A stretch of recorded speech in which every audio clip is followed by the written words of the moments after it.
Samantala, dalawang dating taga-suporta ng Communist Terrorist Group o CTG ang voluntaryong nagbalik loob at nagsuko ng mga baril sa magkakahiwalay na operasyon na isinagawa ng mga operatiba ng Cagayan Police Provincial Office at mga Mobile Force Units noong ika-28 ng Agosto.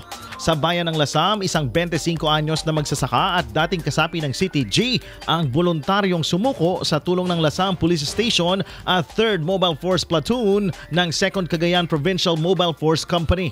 Ayon sa kanyang pahayag, sumapi siya sa CTG noong 2018 dahil sa mga maling pangako ng kabuhayan at lupa.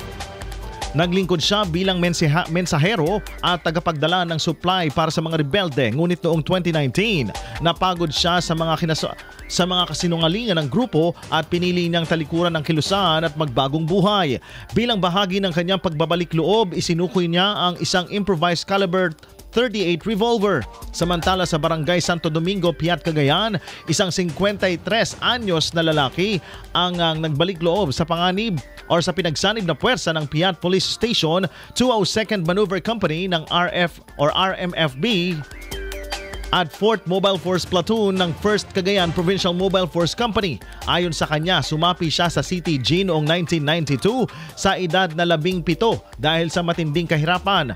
Nakaabot siya sa ranggong platoon leader at nakipag-operasyon sa mga bundok ng Apayao at Cagayan. Ngunit noong 2011, matapos ang pagkamatay ng kanilang leader at ang matinding gutom na naranasan, nagdesisyon siyang talikuran ang kilusan.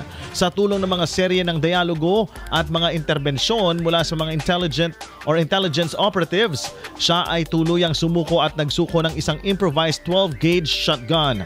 Ang dalawang dating rebelde ay sumailalim sa dokumentasyon, panayam at briefing or debriefing bilang bahagi ng proseso ng kanilang pagbabalik loob. Ang mga operasyon na ito ay bahagi ng patuloy na pagsusumikap ng gobyerno upang tapusin ang insurhensiya sa pamamagitan ng mapayapang paraan at magbigay ng pagkakataon sa mga dating rebelde na magbagong buhay.